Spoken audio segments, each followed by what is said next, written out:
today, and I will just introduce them briefly. Their names are all in the program, and you have the full bios, and they've been introduced. They've all appeared on other sessions, so I'll just introduce them very briefly. Again, Victor Hansen from Stanford and the Hoover War Institute, Rolf Steininger, a distinguished professor of German and contemporary history, an old friend for 30 years from the University of Innsbruck in Austria, Gerhard Weinberg, a retired emeritus professor of European history from the University of North Carolina, Rick Atkinson, who we heard a brilliant presentation at lunch today, journalist from the Washington Post and accomplished author of the trilogy on the Mediterranean War, and Anthony Beaver, who is here from London and also joins this distinguished panel of people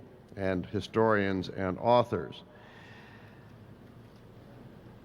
This conference has addressed the issue of today's panel on many, many different levels in all of our sessions, and I must say that Gerhard Weinberg gave an outstanding and brilliant introduction of the subject of the ways in which the war changed the world in his opening keynote address. And there have been discussions in almost every panel and speaker since that time to discuss this on one level or another. So you might wonder, what is there left to say after 3 solid days of discussing this? But I can assure you, if you've got 4 or 5 historians on a panel, there's always more to say. And I'm sure you'll find that out. But I'd like to approach this closing session, first of all, as a conversation that will begin here at the table among your panelists. But we have many outstanding authors and historians and journalists and filmmakers who are here with us in the audience today. We will encourage, and I will encourage, their interaction after we've had a few moments from the panelists to say a few words. So I will invite you all quickly to get into this, to offer your own assessments on the major legacies of World War II, whether you think they are legacies for good or ill, and we want to invite all of those perspectives. Obviously, and we have talked earlier, there are many consequences that I mentioned in part of the opening session with Max Hastings and Victor Hansen for America that have directly or indirectly flowed out of World War II. We talked about democracies in Germany and Japan, our defeated enemies, whether or not that was for ideological and altruistic reasons or for realpolitik, given the changing political realities, is something that may be discussed here. The United Nations, of course. The end of isolationism for America was obviously a consequence, and maybe forever. Civil rights, women's rights, the Renaissance in education in this country, and perhaps we could say extending throughout the world. The end of fascism, at least for the last century. The end of communism some years later, at least in Soviet Russia and some parts of Eastern Europe. The intellectual debate of the 20s and 30s was far different from the debates that took place in the Cold War. So things have changed. So as we begin our discussion, I will invite, beginning on my right, perhaps with Victor Hansen, and just go down the table, but invite our panelists to select any areas of a topic that they wish to explore, global, diplomatic, national, social, economic, intellectual, diplomatic, cultural, innovations, individual perspectives that they think are important, and they can react to each other. I've invited them to do that as they begin their discussion. Following that, then we're going to invite those of you who wish to comment further. So, Victor? I thought I'd do something a little bit differently because, as Rick Atkinson reminded us, there's always something to say about World War II, and I thought I would look at the ripples or the fumes of World War II as they have been reinterpreted and reanalyzed in light of 9/11 and how often it's been in the news the last 5 years. And I just very briefly go through 10 topics that I've seen most commented upon about World War II in the context of September 11th. The first is we used to wonder how could a man be so naive as a Stanley Baldwin or Neville Chamberlain in this policy of appeasement that led to the rise of Hitler. Now we are confronted with something like it in Iran with a man who not only, like Hitler, wants to wipe out the Jewish state, but is almost candid in his means to do it, and yet we feel that there's really no good choices. There's a bad choice and a worse choice, and that reminds us that that generation that had to deal with Hitler were not dealing with a good and bad choice, but like us today, they were paralyzed between this bad and awful dilemma. Second is that we think the World War II ended with Hiroshima, and then that was sort of the end of it because the nuclear age started. There was a bipolar world with mutual mad destruction. That's over with now, and the nuclear club is expanding with North Korea and Iran, and now all of a sudden we're talking about the damage that happened in Hiroshima as if it's a nightmarish preview of the future, and even Japan, who suffered it, as you know, in the parliament in Japan, people are talking about rearming in a nuclear fashion in Japan, of all places. Not since World War II have we really seen a clear end of war where there were clear-cut winners and losers. We sort of, in the leisure of peace, looked back and thought that perhaps we were too rugged or we were too mean or we were too final in that outcome. And now we're starting to see, whether it's the first Gulf War or the second or Korea, that in fact wars really don't seem to end until some side wins or loses, and a democratic government or a reform is very difficult to install before in something that I might call a bellum interruptum as opposed to World War II. Fourth, it's been in the news quite often about the failures of war. We have torn ourselves apart about the intelligence failure over WMD, the operational failures in Iraq over Humvees that weren't adequately armored, body armor controversies, and yet we go back and look at World War II, we're amazed not in a new light, not just how successful it was, but how flawed it was, and yet it did not imperil victory. How is it possible that a generation would send young men in bombers in 1942 in daylight without fighter escort, or know even the size of the grains of sand and the temperature of the water and the air currents on Normandy Beach, and yet not have a clue really how to fight in the hedgerows for the next weeks that went after that, or not know much about Pearl Harbor at all, or not even have any clue about how many men were on Okinawa or how the Japanese had planned to defend it.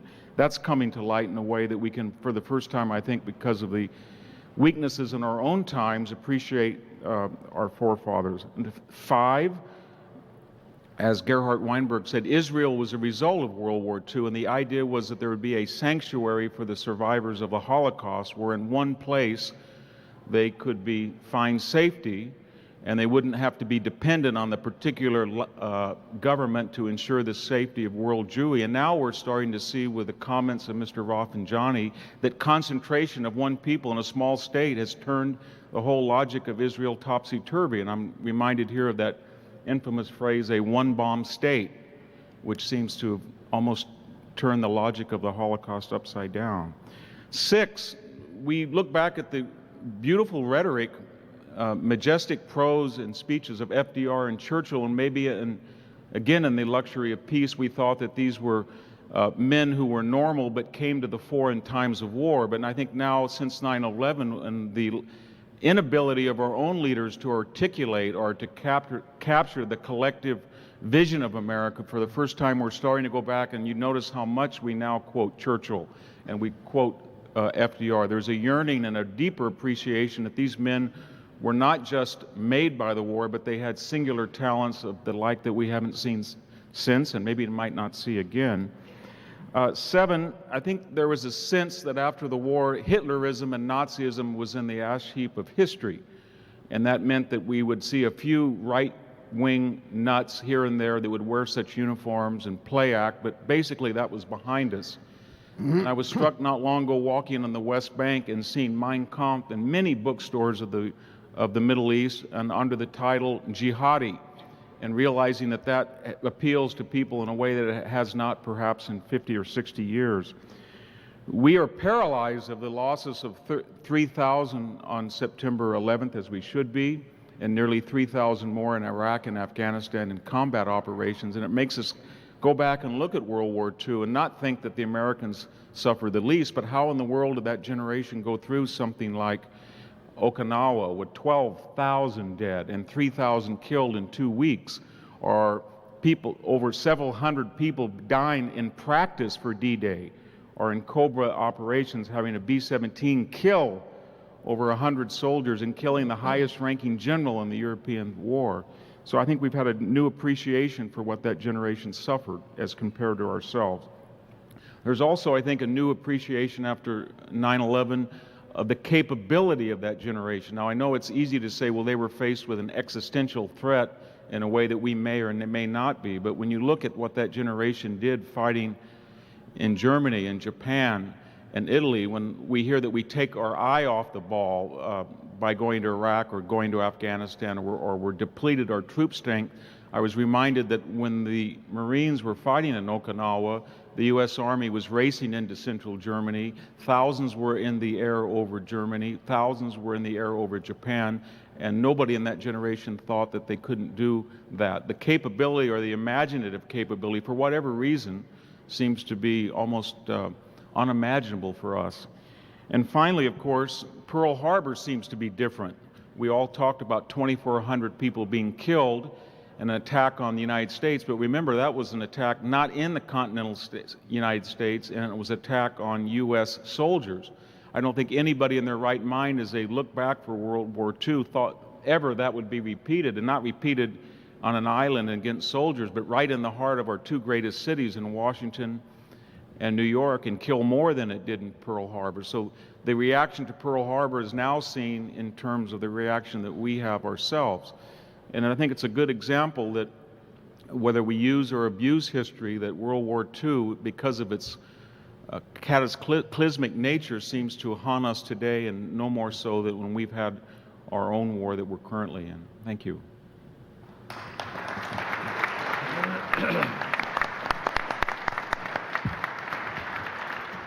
And of course, that reminds us that while we were so surprised and shocked with the same kind of sense of fear and anger and outrage at 9/11 when airplanes were used as instruments of terror, as if it was a surprise. And of course, it was introduced already with the kamikazes and the suicide efforts of the soldiers in Japan and in World War II. So it wasn't entirely new and had been used some other times since then. But another development that traces itself back to the war, and the cultural issues there too are both different and the same.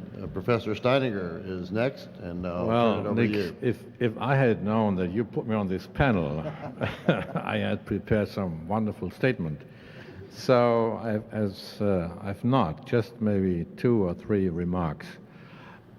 First, Mr. Weinberg talked about keeping the record so we know and learn, remember what happened during World War II. I was very much impressed. I'm a film fan and a film maker, TV documentary maker, and so I was impressed to see what Ken Burns had produced. We saw that last night, anyway. And this morning about the atomic bomb. So I think it's equally important, not just talking about the record, the written stuff, but the footage, what we have, what's left of this war. Only when we see, and the Americans at that time, especially in the Pacific, have all this color footage. This is amazing, amazing. We have 2 documentaries about the World War, the British series, and now obviously this one from by Ken Burns.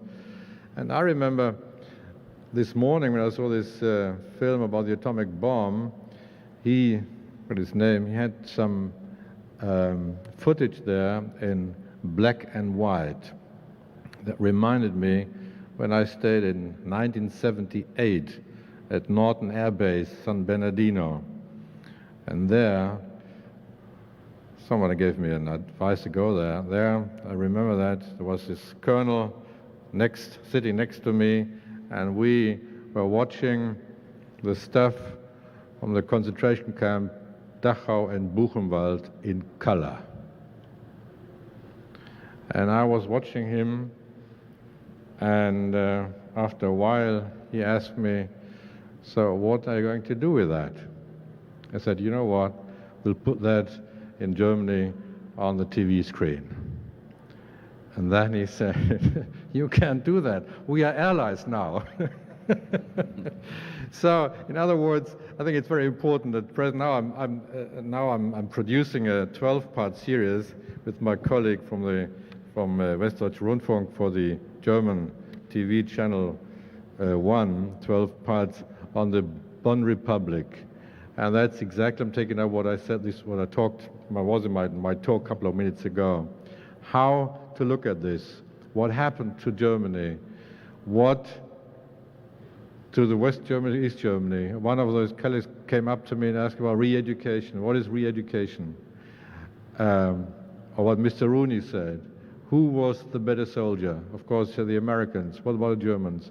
We do not have these kind of conferences in Germany. As I said, we are not celebrating the Wehrmacht, where the Wehrmacht was fighting for freedom in Stalingrad. It's difficult to explain that. We look into the crimes of the Wehrmacht, we look into the crimes of the Germans, done in the name of the German people. What does it mean, the name of the German people? Was it Germans or what? There were no snipers in 45, no werewolves. We just had a discussion about that. So what happened to Germany, to the Germans? What happened to the Germans in 1933 when Hitler took power? What happened? I always ask myself, I never have found an answer to that. Maybe you give me an answer. If you go to Weimar, there in front of the theater, you have the statues of Goethe and Schiller. And only 6 miles away from there is Buchenwald. And I've been asking myself for years to find an answer. How could this happen in Germany, in the name of the Germans, done by Germans?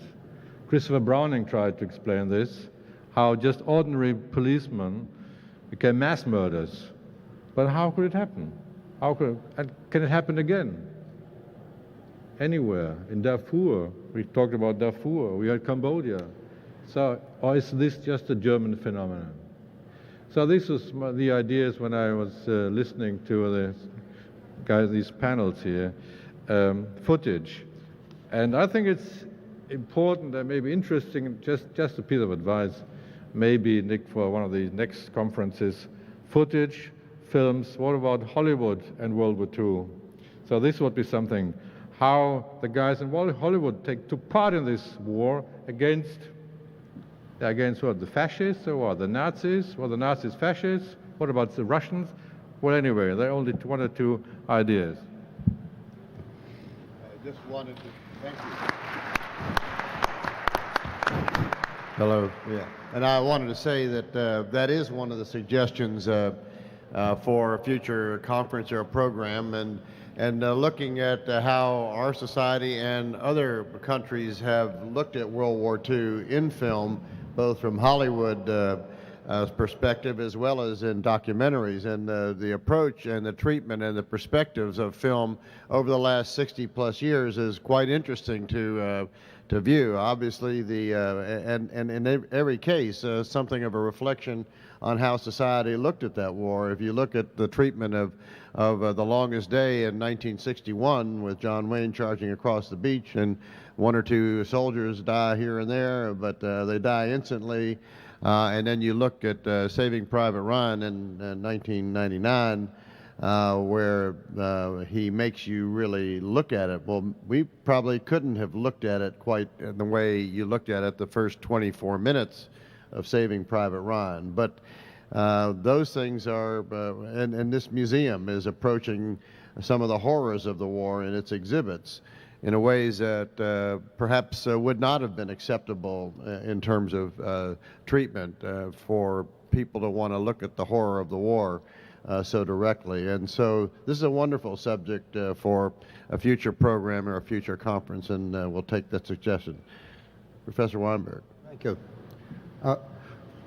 Very many of you undoubtedly heard me give a summary of this topic of how the war changed the world at the beginning of this conference, and if I were to summarize that now, it would not only violate the constitutional bar on double jeopardy, but also the constitutional bar on cruel and unusual punishment.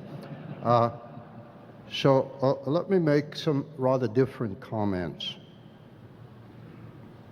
We have covered in the conference many areas of the war, but at no time really engaged the long and bitter fighting on New Guinea and the problems of the China-Burma India theater, the participation of women in the military of World War II, or the fighting in Alaska. And since, for the most part, we have been talking about the things the Americans did right and the others did wrong, let me suggest that that was where the United States, at least in my opinion, made one of its big mistakes in retaking Attu, the island, at great cost from the Japanese, instead of leaving them there, which would have been tactically and strategically a vastly better choice, it seems to me. Comments on earlier presentations this afternoon.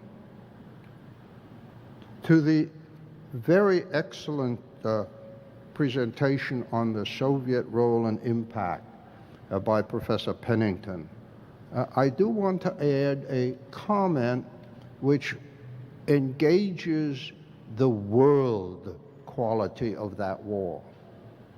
For every submarine that the Germans built and put into the Battle of the Atlantic, they had to give up, to forego, constructing about 30 tanks. If the Soviet Union, with smaller steel capacity, produced more tanks than the United States, it was in part because the United States was using steel to build destroyers, other escort ships, and other ships. The second front existed in the Atlantic and a third front in the air over Europe long before the first American set foot on Sicily in July of '43. A comment on a recent presentation on the planning for Germany. The Morgenthau plan was dropped not because it was too harsh, but because it was too soft. He planned and hoped, and Churchill and Roosevelt agreed to leave the bulk of the agricultural land in the East to the Germans. You could either convert Germany into a country, as they put it at the time, very much like Denmark and Holland. High standard of living, no or little heavy industry. But then you had to leave them the agricultural land. If you took the agricultural land away and drove the people into the rest, you couldn't do it. As Churchill preferred it and expressed it repeatedly, the Germans should be fat but impotent. His quote. And the particular passage from the Morgenthau Quebec announcement that my good friend read, in fact, was written by Winston Churchill into Morgenthau's draft.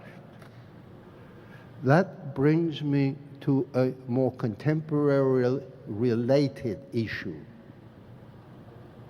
There was, in Washington, not always careful, detailed planning as to what to do about Germany and what to do about Japan after the war. But there was not only a great deal of discussion, but there were outlines, plans, and thoughts. And on the basis of the assumption that the mass of Germans had supported the Hitler regime, whereas in Japan, a bunch of militarists, by shooting members of the cabinet and others, had shot literally their way into power. It would be much more difficult and more time-consuming to return Germany to a civilized world than Japan. And the easiest way, therefore, I would suggest, that the planning can be described was a raw deal for the Germans and a new deal for Japan. It is interesting that in spite of the enormously greater hostility of Americans towards Japanese than towards Germans, the thinking about the future of these two countries was very much more positive about the Japanese than it was about the Germans. The reality in which creates one of the many sad differences between our World War II leadership and our current leadership is that there was at least some planning, whatever you think about it, for what would happen after the war. One of the innumerable ways in which our government now operates the exact opposite way from the way it operated in World War II was we didn't have any plans when we went into Iraq. So looking back, it seems to me worth considering that if you've got some ideas and a leadership willing to listen to disparate views, then you are at least in a hopeful position to make needed adjustments as new issues come up. And it is worth noting, I would suggest, that whatever the plans and whatever you or I or anyone else thinks about them, the frameworks in which they were made and implemented, both in Europe for Germany, in East Asia for Japan, not in 6 weeks or even in 6 years, but certainly in the 60 years since, have turned out to work, I would suggest, reasonably well. And the people in those countries, looking back, might after a while even be prepared to agree that they did better losing than they might have winning.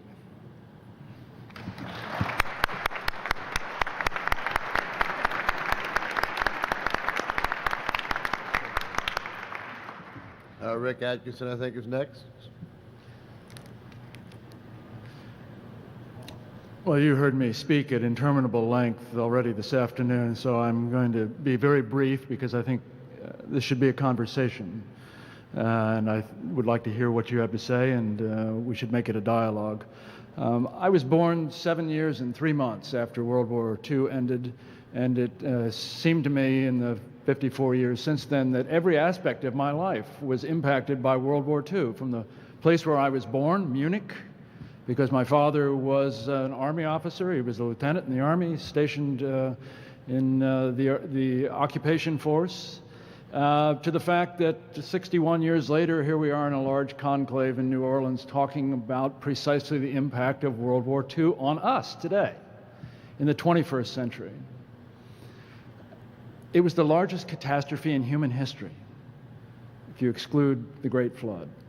60 million dead, something like that, give or take a million. The impact on the generation that fought it, the generation that grew up subsequently after it, and the generations yet unborn seemed to me to be so profound to almost defy efforts to categorize or to get your arms around it.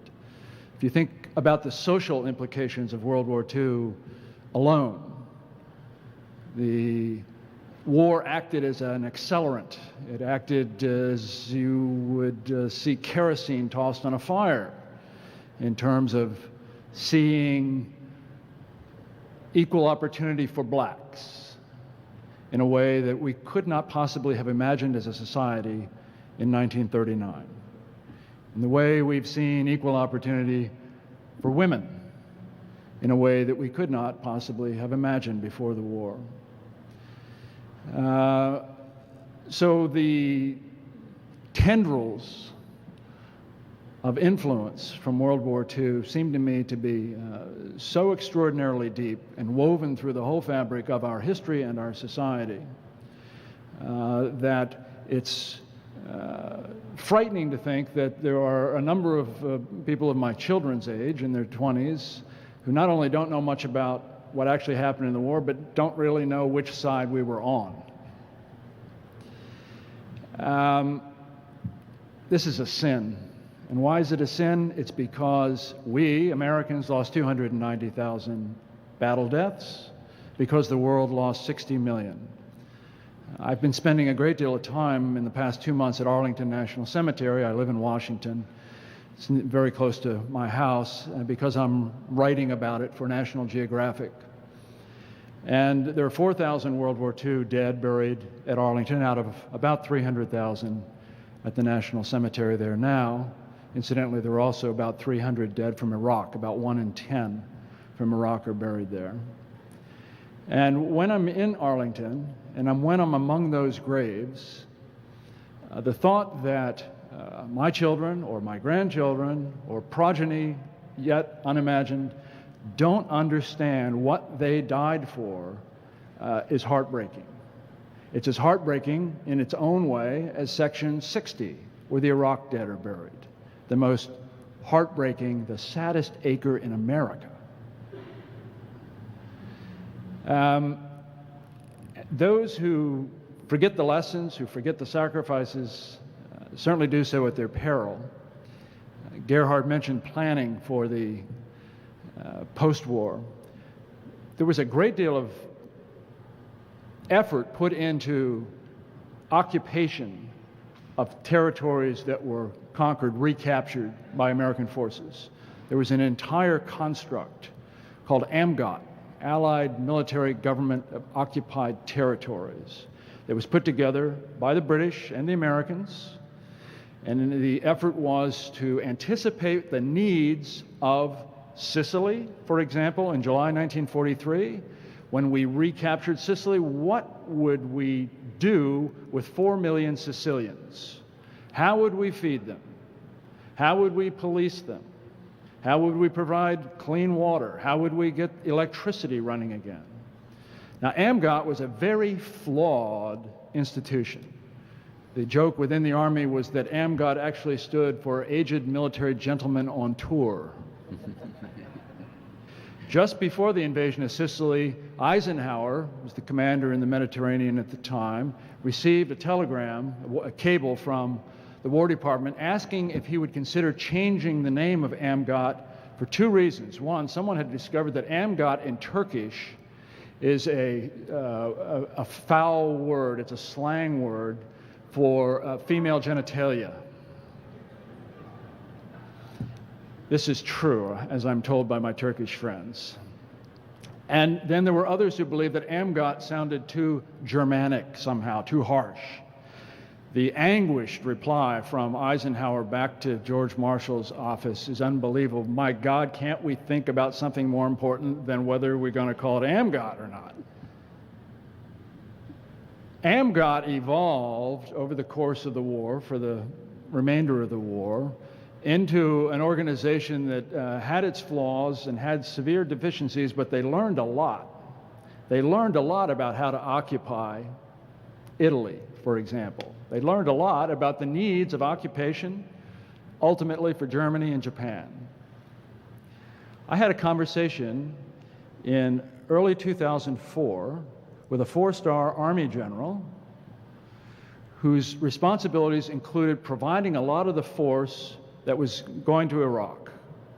A very capable man, serious officer, not unread, and he was talking about the difficulties of trying to anticipate the needs of Iraq as an occupying force rather than an invading force. And I said, did you know that of the 113-volume U.S. Army history of World War II, commonly known as the Green Series, there is a volume called Soldiers Become Governors, and behind that printed volume there's an enormous amount of material about what they did wrong and what they did right in Sicily, Italy, and elsewhere? He said, "I did not know that." Well, it shows, doesn't it? So my feeling is that it's incumbent on all of us. It's the way we pay tribute to those who've gone before us. And I'm very wary of triumphalism, and particularly American triumphalism. But it's incumbent on all of us to remember the sacrifices of those who went before, to remember what they accomplished, and to apply it, and to preserve it, and to make it part and parcel of our heritage and part and parcel of our future. Thanks.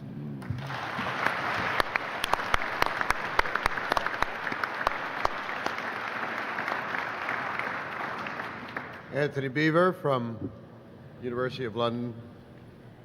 Please proceed. Thank you very much. I'd just like to give a few random comments and thoughts, partly on the Cold War and afterwards, if you like. Partly because I think that we haven't really talked in a way enough about the Cold War and to what degree it actually emerged and was a direct consequence of the Second World War. Obviously, you could argue that it came in some ways from the Russian Revolution and, if you like, the international civil war, which had already been developing in the 1930s. On the other hand, one can look at Yalta and what I would have thought the key moment when Stalin was signaling quite clearly to Churchill that he was not going to interfere in France. The Allies should keep quiet about Poland. Poland was behind their front line, just as France was behind the Western Allies' front line, and basically it should be hands off. And there was actually a complete failure of communication, certainly on Churchill's part. He did not recognize this. That development, that mutual suspicions, which actually, while the atmosphere at Yalta was actually extremely friendly, as we know, by March, things had turned in a very, very different direction. Now, can one say that it was inevitable, even with the benefit of retrospect? We don't know. But the Cold War had many effects. 1945 wasn't just the end of the Second World War or just the start of the Cold War. It meant that all of these problems, all of these ethnic and other issues in Europe were just simply going to be kept in this straitjacket. And then, of course, come the end of communism, all of these problems suddenly started to re-emerge in different ways. Interestingly, this came about particularly in countries which had been created after the Versailles Conference, like, for example, Yugoslavia, with three major ethnic and religious groups, and of course in Iraq with again three major ethnic and religious groups. This again was slightly the attitude of colonialism and of other earlier sort of empires, that if you have three different rival groups, then of course you have a better policy of divide and rule, or an easier policy of divide and rule. But I think one of the main problems that has come out also in a curious way is our perception of the Second World War in the way that we see conflict today. A lot of this comes about because we tend to make false historical parallels. I have to admit that I was deeply uneasy the day after 9/11, I think it was, when President Bush immediately made the comparison between the attack on America and Pearl Harbor, because for the simple reason that one saw that strategy somehow was going to be affected, i.e. it was going to be a notion of a state-on-state strategy rather than necessarily a war on terror strategy. And I think that this is quite important when this raises the question, to what degree, as a result of the Cold War, the emergence of two superpowers, the collapse then of one superpower, and the emergence, if you like, of a hyperpower or whatever, this raises the great question of to what degree does asymmetrical power then produce asymmetrical warfare? We see the paradox of the Iraq War, of one of the most astonishing and effective military victories in history, lost in the most rapid space of time imaginable. Obviously, we should have learned already that you cannot fight terrorist or partisan warfare with conventional means. I think one of the most striking elements that has emerged is the way that Al-Qaeda has actually learnt from communist partisans during the Second World War that the more you provoke overreaction on the side of your enemy, the more recruits you are going to win. And that we have got to face and realize is, of course, their most effective policy, and this is what they have been doing. So, as I say, historical parallels can often be dangerous ones. Just before the Iraq War, I cannot tell you the number of newspapers which rang me up saying, would I do an article on how the Battle of Baghdad was going to be like the Battle of Stalingrad? Well, eventually, I got to the point of sort of bad jokes calling it Saddamograd, when particularly one saw the way that Saddam, in fact, was not the Hitler that, say, Wolfowitz and others were convinced themselves. In fact, he was just a poor man's Stalin. And the real problem was, once again, this question of historical parallels. And one saw the way that, in fact, newspaper editors, who in the past had always criticized armies for trying to fight the next war with either the weapons or the strategy of the last, it was actually newspaper editors, in many cases, who are simply convinced that the next war was going to be like the Second World War. So it has actually become an iconic war, as it should have done, but at the same time, it does actually still over-influence, if you like, our view on the way that events are liable to develop. As has been mentioned, the whole question of the parallels, because occupation worked in Japan and Germany, it was bound to work in Iraq. I'm afraid to say, again, I think this is the chief lesson. Historical parallels are deeply dangerous. Thank you very much.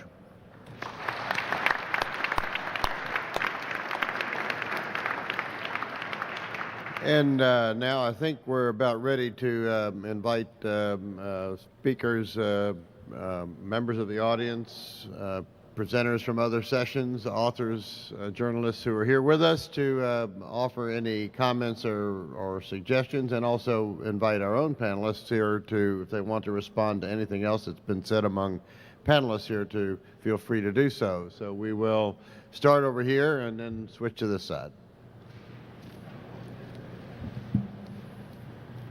Once we get the batteries replaced, maybe we'll start on this side. All right.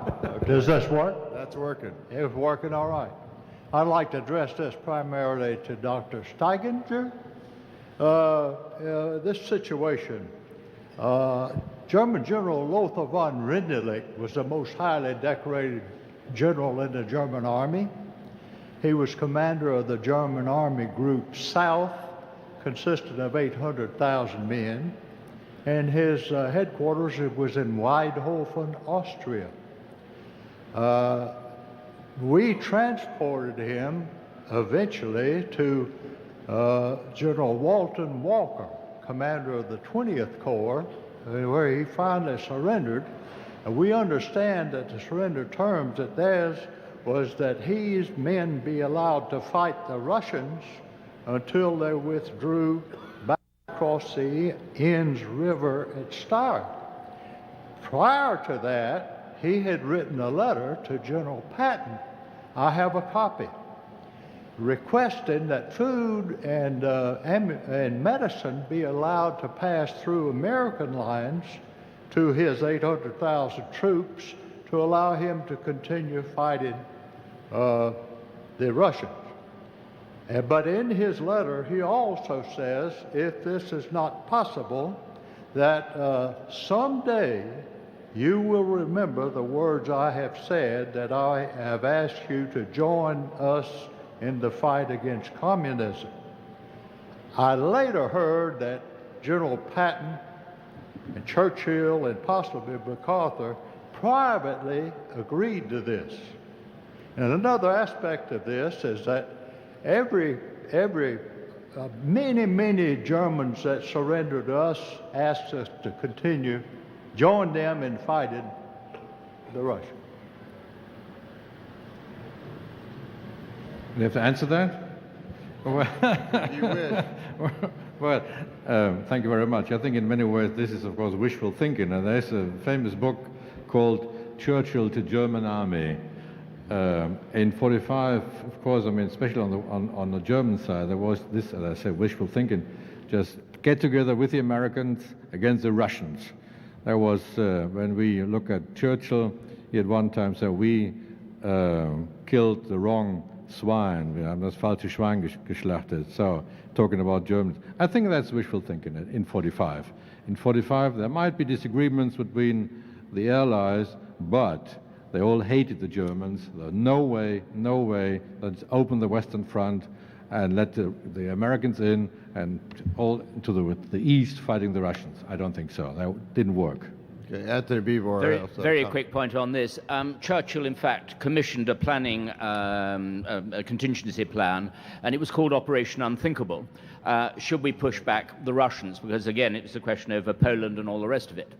And needless to say, the generals came straight back saying it is totally unthinkable. One has to remember the Allied troops, the British troops and all the rest of it, we had been seeing all of these newsreels showing the sacrifice of the Red Army. We knew that we had a blood guilt, if you like, towards the Red Army. You could not then ask British or even American troops at that particular stage to suddenly turn around and push the Red Army back. It would have caused a mutiny, basically.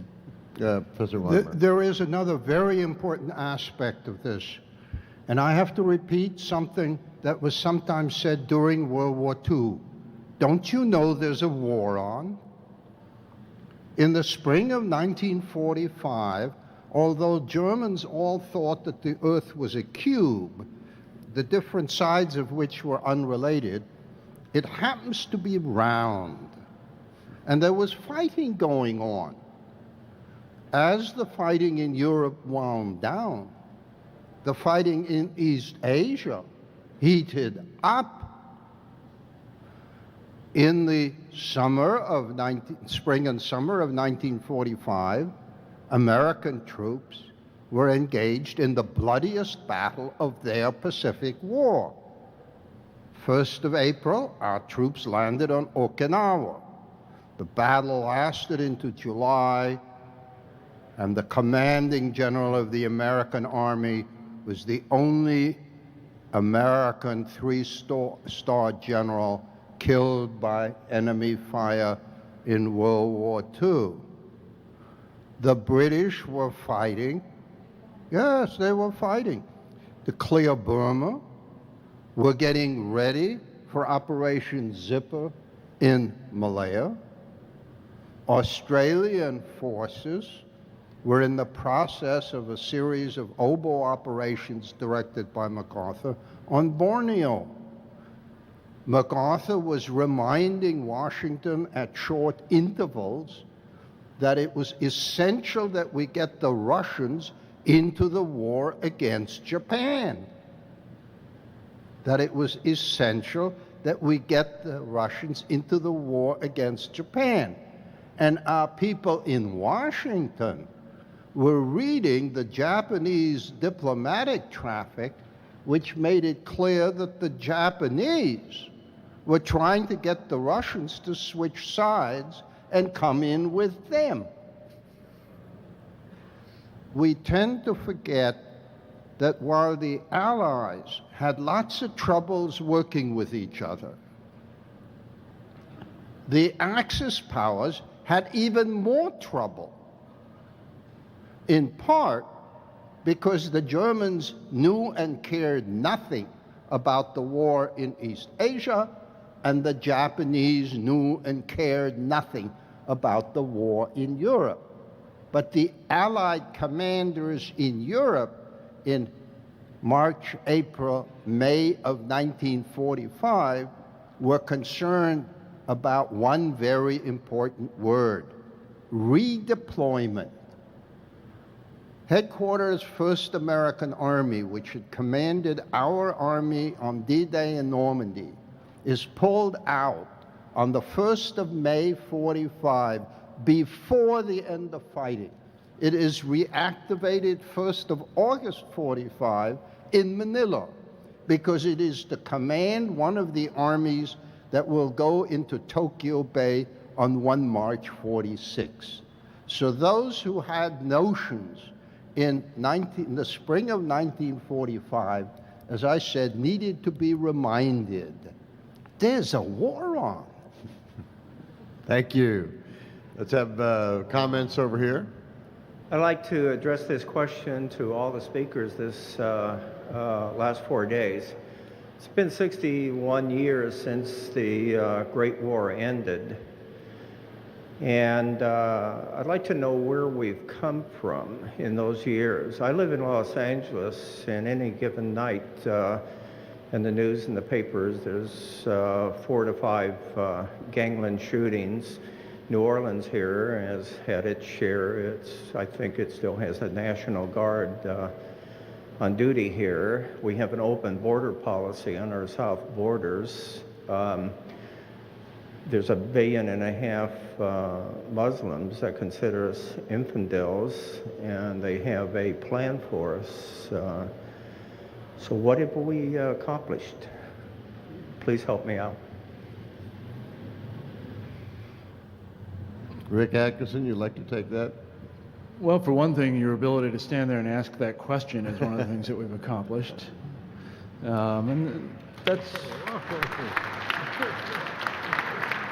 not inconsequential. There were places in the world in the 1930s and 1940s where you couldn't be impertinent, where you couldn't question authority. And there are places in the world today where you cannot be impertinent, you cannot question authority.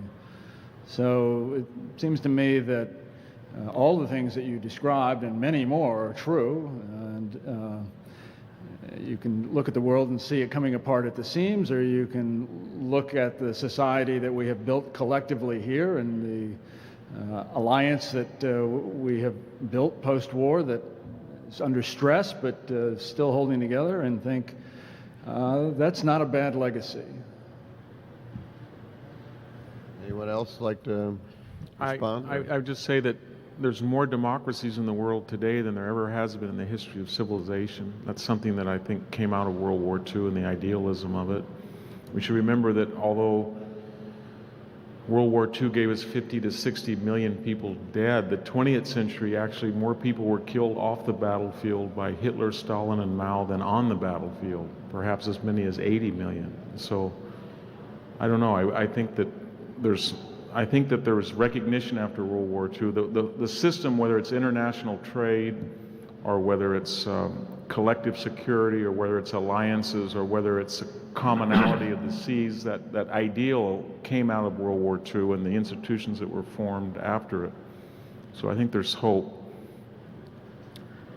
Rolf? There's always hope, maybe for next conference. There we should maybe probably put more emphasis on the question how the peace was won and how the peace was organized. If you compare World War I and World War II, I mean, World War I changed the world, and the title of this conference is how World War II changed the world. I think it's important to think about how these guys, I mentioned in my paper, the wise men, how they organized the peace, to take up what you said. And even if people get killed in New Orleans or whatever in this world, all in all, those who are responsible to organize the peace after 45, they did, I think, a magnificent job.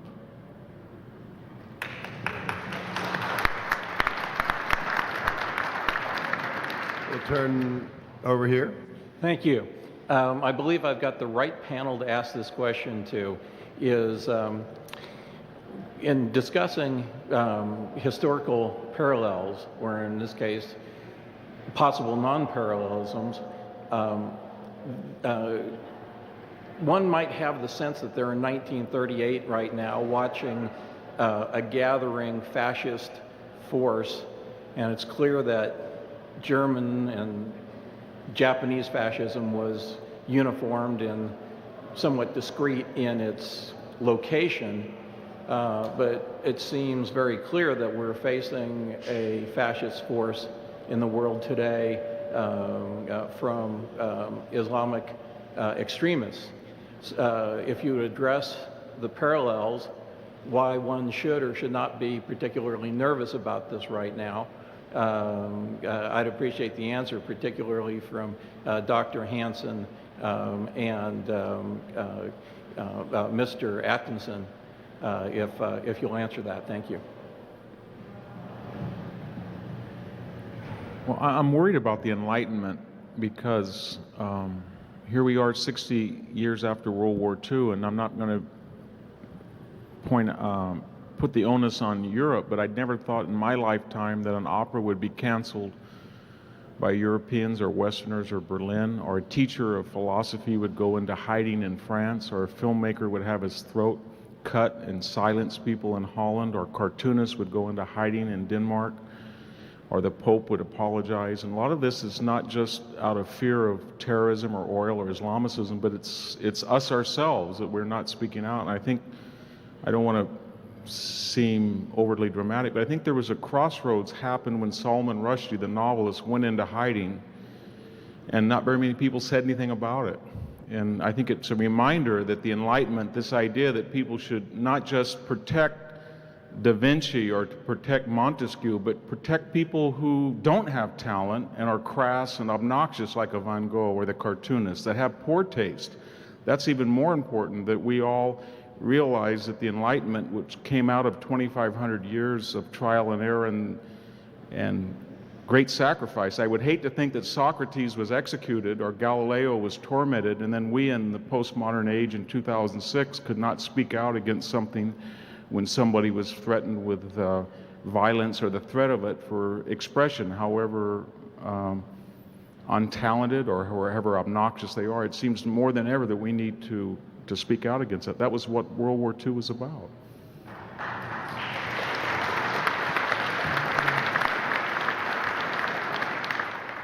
Well, that's well said. I don't know what to add to that. I think the term Islamofascism is unfortunate, first of all. It tends to put them all in a neat box. They don't all belong in the same box. It's a diverse set of pressures and diverse set of opponents of some of the things that we believe in. They've got different tactics, they've got different ambitions. And I think trying to understand your enemy is really important. And, we didn't understand the enemy we're fighting now in Iraq before we got into that. And to understand exactly what it is that we're facing is important, and trying to slap a label on it is probably not a good way to go about being wise. We're always under siege. We being the forces of enlightenment, I think that's I like to think of us as being part of the children of the Enlightenment. Eternal vigilance is the price of what we cherish and what we hold dear. And I'm struck when you go back, and many of you have, and look at, let's say, Time magazine for the week of November 18th, 1944. And what you see in that Time magazine or Life magazine or any other publication from that time is a country completely and totally at war. Everything about it, from the ads to the back of the book reviews, bespeak a country that has been asked to commit itself, to sacrifice, and to be part and parcel of a cause that's greater than any of us individually. Now, we have been told, and I think it's quite accurate, that we're involved in an existential struggle. We have not been asked to sacrifice collectively. It's a colossal failure of leadership. I'm not just talking about President Bush.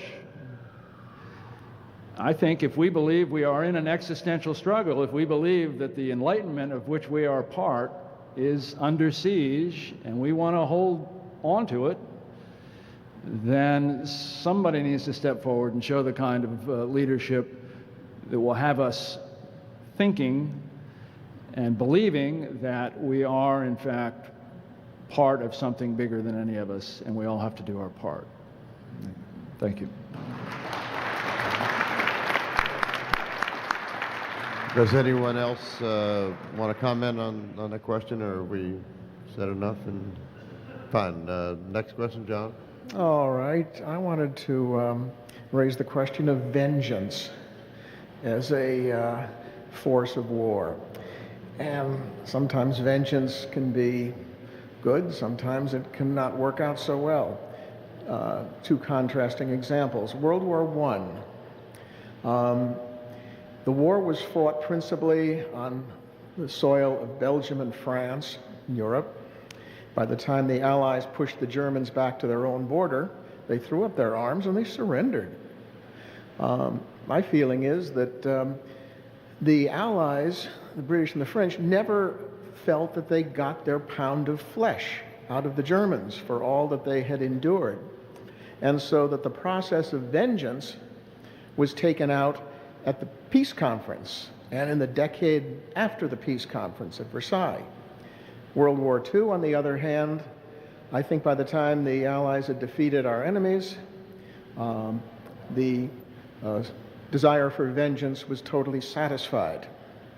And as a result, what you, Rolf, referred to as the wisdom of the peacemakers could focus on something other than vengeance. So the notion is two wars, one in which vengeance bled into the peace process, the other in which it was contained on the battlefield. Any thoughts?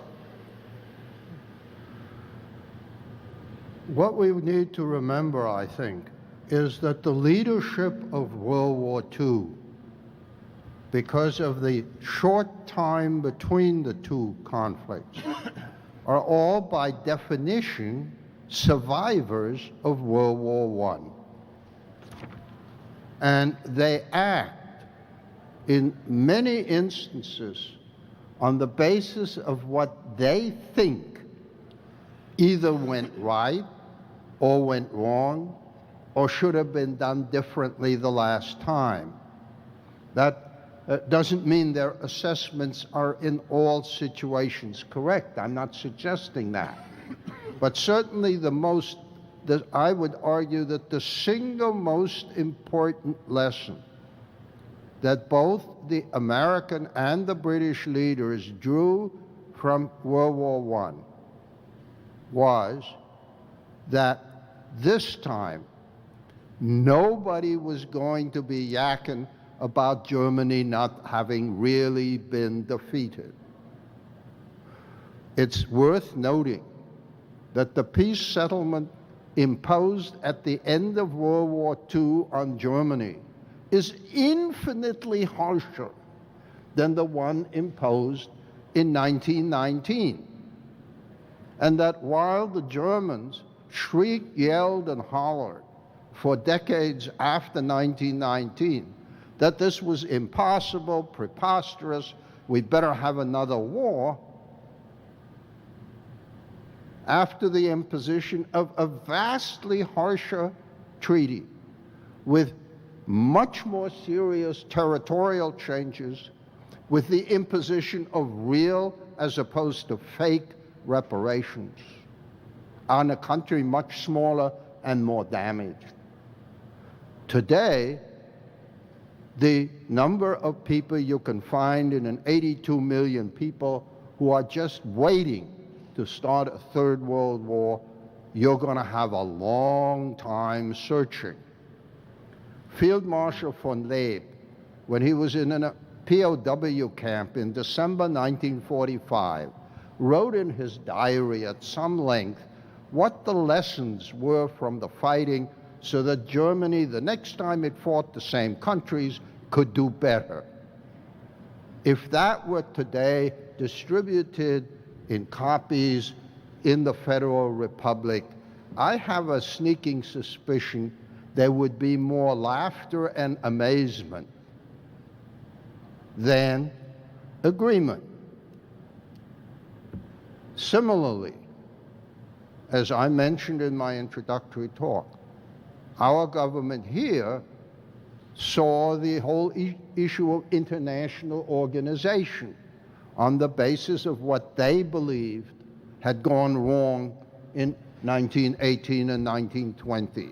That is to say, where we had made a mistake in turning our backs on the peace settlement and saddling the British and French, the countries most hurt by the war, with the effort to maintain the peace settlement.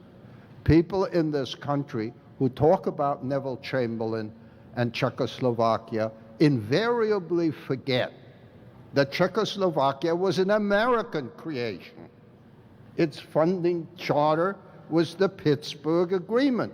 And the last time I looked at a map, Pittsburgh was not a suburb of Paris or London, but was located in this country. We create the country, dump it on the others, and tell them, if you fight, we won't even sell you a weapon.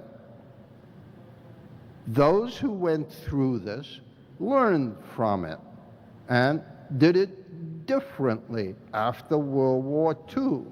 And in fact, as I suggested, and as a map will show you, were much harsher on the Germans after World War II than after World War I, when they simply, essentially, made the Germans give back territory that they, or Prussia before, had stolen from their neighbors. But that proved to be unacceptable to the Germans, who started another war and lost not only those territories, but very large other lands in addition. So that's why it had to be, this time, unconditional surrender. I'm sorry, what did you say, sir? I said, well, that's why this time it had to be unconditional surrender. Right. I would just add that remember that the German army that invaded in 1914 was probably the most formidable military force that the world had ever seen, and when it surrendered, it was defeated but not ruined, and it surrendered deep into inside Belgium and France. And then whatever the actual circumstances of Versailles, which are controversial, at least it was perceived as a harsh peace. Then you have a classic situation which the ancients called a bellum interruptum, when the victors impose a perceived harsh peace on an enemy who feels he's not defeated because he surrenders not in the homeland but in foreign territory. And this is a sidebar to that. There were a lot of repercussions. Pershing in his memoirs warned about that to Wilson, who wanted to go to Berlin and occupy.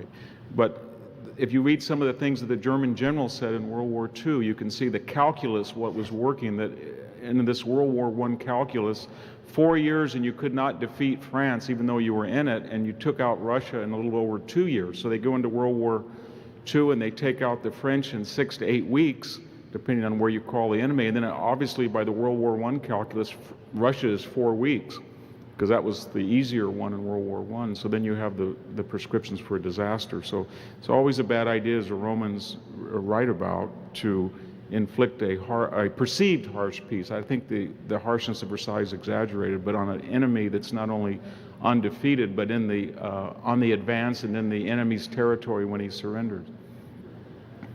Thank you. Over here. Didn't the partition of Germany actually harm our cause in the Cold War afterwards?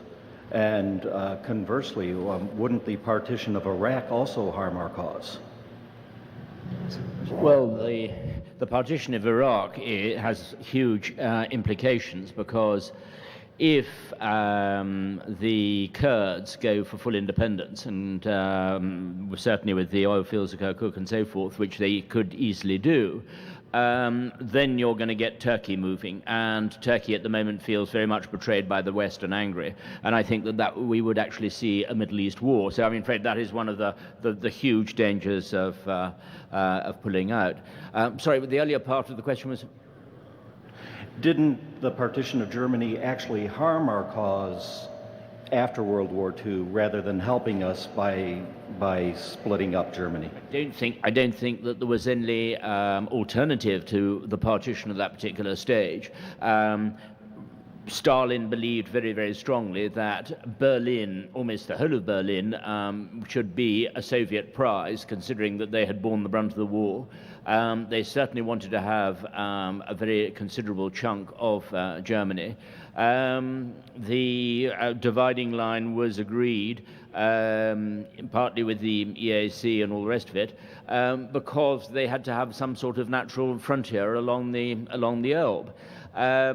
I do not really see any other alternative. I mean, Stalin was still so obsessed and frightened by the idea that American industry combined with German military efficiency would again trigger yet another round of the same war. He was still profoundly suspicious that somehow those Western leaders would actually secretly want to support the Germans against the Soviet Union. So. Sure. Thank you. Given our conversation this morning on counterfactual thinking in history, since we're thinking about the big picture here, what do you all make of Neil Ferguson's argument in Pity of War that you could argue in light of the horrors of the 20th century, it may well have been better had Germany won victory in World War I, that would have led to a better outcome certainly than the one we've described in relation to Versailles. This relates to Ludwig de Hio's thesis about the failure of a great power transition to occur in the earlier 20th century. Mr. Weinberg. Well, having reviewed Ferguson's book, Pity of War, I guess I should at least try to engage major issues. His basic theory, I would summarize, is that Britain made a mistake in coming in together with France and Russia against Germany in World War I, and that it would have been better for all concerned, I guess, if the Germans had won.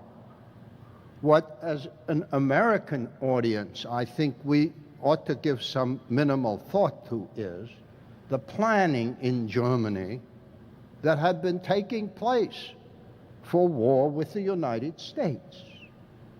The arguments were whether or not the invasion of the United States should begin with the beaches of Cape Cod or the beaches of Long Island. You're entitled to your preference, but I think we tend to overlook the world ambitions of World War I Germany. Professor Holger Herwig, who was for many years at Vanderbilt but is now in Canada at Calgary, has written very extensively on this. The notion that the British were going to be safe when the Germans controlled the other side of the Channel, the resources of Europe, the Navy, the German Navy, went into the Caribbean, took over the Panama Canal. German forces just sort of incidentally occupied this country, and perhaps Canada while they were at it, that the UK was going to be very much better off, strikes me as a somewhat unlikely speculation on Ferguson's part. May I suggest there is a very important other side to this issue, and it comes up before the Second World War. In 1939, in August, a German diplomat goes to London and tries to explain to one of the high officials in the Foreign Office, Gladwin Jebb, that if Britain goes to war again with Germany, it will be weakened, and that the only ones who will come out ahead of another war, this is August 39, the only winners will be the Soviet Union and the United States. And the British diplomat responds, "You may well be right, but we'd rather be an American dominion than a German Gau." People in London knew what they were headed for if they fought in World War II. And my reading of Sir Edward Grey, the British Foreign Secretary in 1914, of Prime Minister Asquith, of Lloyd George, who's, I think, Chancellor of the Exchequer at this point, and others, was they would be very uncomfortable, not as persons, but as leaders of a threatened country, with a Europe dominated from Berlin. The Second Reich is continuous with the Third Reich, that the two essentially allied into the same phenomenon? No, I was not suggesting that it was the same kind of thing. What I was suggesting that the threat to Britain's independence, that particular one thing, was at issue in 1914 as it was in 1939. It is true that unlike 1940, The German government of the First World War had not printed up a long list of people who were to be arrested when they got to Britain. And they had not printed up a long list of the administrative regulations to be under the man whom they later were going to have in charge in Moscow, the Sixth, who was going to be in charge of the police in Britain. In that regard, German planning in World War II went a good deal further than in World War I. What I mean is not that the countries are identical, but that the threat to independence perceived from London was in many ways similar, at least in terms of power relationships, although in the Second World War there was a much clearer recognition of the difference of the kind of threat. They wouldn't just lose their independence, they would lose the nature of the society, and therefore, as I remember as a kid in England in the summer of 1940, when the headmaster of our school gave one of his hunting rifles to each of the two other male teachers in the school, the comment was, "You can always take one with you." Germany in World War I did not have formal plans for the invasion and occupation of England. I don't see any record of that fact in World War I. You are correct that we had, as I said, no detailed planning in World War I. But since they were planning to occupy the United States, the notion that they were going to leave, the Brits aside, strikes me as somewhat unlikely. The German Navy was built up by Tirpitz with the British Navy in mind, not the American Navy, which they always sort of disregarded. That's an incidental and unimportant thing. That was a mistake. It is true that in World War II the planning is more intense, but you have to keep in mind the geographical difference. In World War I, although the Germans were able to take a large part of the Belgian coast, they did not occupy Holland, that's another story, and they did not occupy the Channel coast of France. In World War II, they occupied the coast of Holland, the coast of Belgium, and the whole Channel and Atlantic coast of France. Looking towards an invasion of Britain, therefore, from their perspective, was a more immediate and realistic conception in World War II than in World War I. All right, thank you very much. Next question. Yes, thank you. There was a comment made about one of the worst decisions in World War II was by Adolf Hitler to declare war on the United States in 1941. And I was wondering if there was any chance, in your opinion, that he might not have done that or delayed it, and was there any implication other than simply prolonging the war in Europe if he had not declared war or delayed the declaration of war? I don't think that it would have, I mean, the whole question of Hitler's declaration of war is still rather debated. I know that Sir Nicholas Henderson, who was the British ambassador in Washington, was absolutely fascinated by this question, by this whole issue, and sort of spent many years writing a book and researching a book on whether it was because Hitler had misread the tripartite agreement and was convinced that, in fact, he was obliged to declare war on the United States because of the Japanese attack. In fact, it was a defensive alliance. But the whole point was the other alternative was, to what degree Hitler was a compulsive gambler, just in the way that he'd increased the odds against himself during the invasion of the Soviet Union, and had actually cancelled many of the arms production programs, was the psychology of a gambler raising the odds against himself. But I mean, for delaying it, we can only look into Hitler's mind. I mean, nobody else really was involved in that decision at that particular time, and I don't think there's very much paperwork, but others probably know better. Well, we need to remember that other people make decisions on the basis of what they think. Not what you think, not what I think, but what they think. The leadership of Germany in World War II all believed in the stab in the back legend. They were all convinced that Germany was not defeated. And if you believe in that legend, the converse is that our belief, and the belief of most historians, that America's role in World War I made it possible for the Allies to hold in the West in 1918 and turn to the offensive. That becomes the legend. This is the only way you can understand why the German Navy starts arguing for war with the United States in October 39.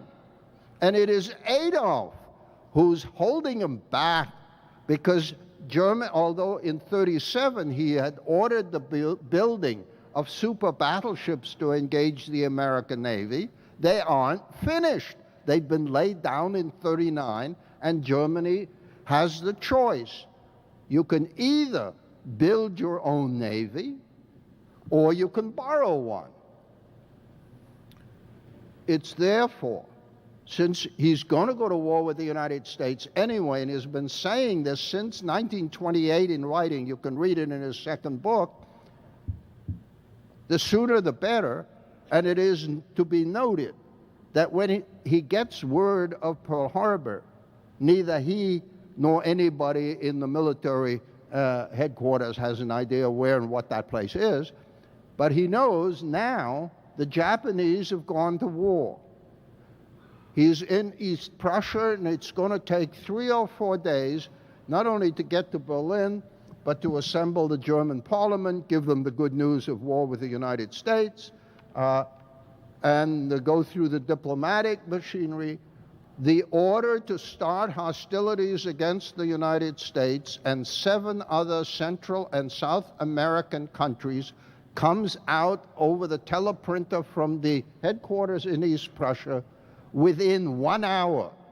As soon as he hears the Japanese have taken the plunge, we now have an ocean-going navy on our side. What are we waiting for? So there is immediately the order. A few days later, he gets to Berlin, he makes the good news, and so on and so forth. And it is worth noting that while there were German high-ranking people who warned about war in 38, there were others who warned in 39. There were people who, in the military and diplomatic hierarchy, who warned against attacking the Soviet Union. The United States, with literally, one exception, a former ambassador, nobody in the German leadership, they all thought it was a wonderful idea. It was just that they'd had to wait until there was a big navy on their side. I would just add that it makes some logical sense if you were to look at it from Hitler's point of view, that was the beginning of the crescendo of the submarine campaign, and submarine commanders felt if they had unrestricted operations in the Caribbean and the Atlantic coast, they could shut down entirely the supply of goods and services to Britain. There was also the sense that although they were beginning to stall and stalled outside of Moscow, but that was a temporary respite, and that Russia would be knocked out by the spring. And then finally they had given up hope that Japan, after it got a bloody nose with the Russians and their earlier campaign, would ever open an eastern front, and it seemed that it would be better to support the Japanese with this fleet to keep the United States occupied. So I don't think there was a sense, unlike World War I, when the United States had one front, there was a reasoning that now they would have two and they would not be able to use all of their resources against Germany. When Goering was told about the capacity of the United States producing airplanes, he couldn't stop laughing. Just couldn't believe it. He just didn't believe it. It's true. Thank you. Over here. Thank you, Dr. Mueller. As someone who spent about 5 days and nights after Katrina, I looked at a hospital actually in downtown New Orleans. I looked out at a dark New Orleans and did not know what the future, either short-term or long-term, of this D-Day museum was, but now I know. The now National World War II Museum, it's bigger, it's better, it's brighter than ever, and we have our leadership to thank for that, and so I'm grateful for this opportunity to come to this conference, to you, Dr. Mueller, Governor Wilson, and all the staff here at the D-Day Museum. But, yeah.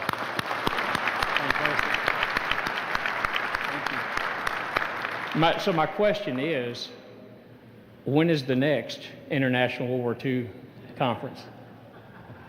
I've been asked that a lot in the last few days. I feel a little bit like, as I said, the coach had just won the Super Bowl, and you're asking me, are we going to win it next year? I say, give me a couple of days to enjoy this one. And I thank everybody here also for coming to help make this a success. We're still struggling here in New Orleans, as you all know, but we're coming back, and we're going to make it over time. We said when we reopened this museum on December 1st, in the midst of a city that was largely vacant, that if this museum is about a celebration of the American spirit, and we couldn't demonstrate some of that spirit here, we were in the wrong business or running the wrong museum. So we're going to do another conference like this, we hope, every year, change the focus maybe in the formats from time to time. But we need your support and your continued membership, and stay in touch with us to make these successful in the future.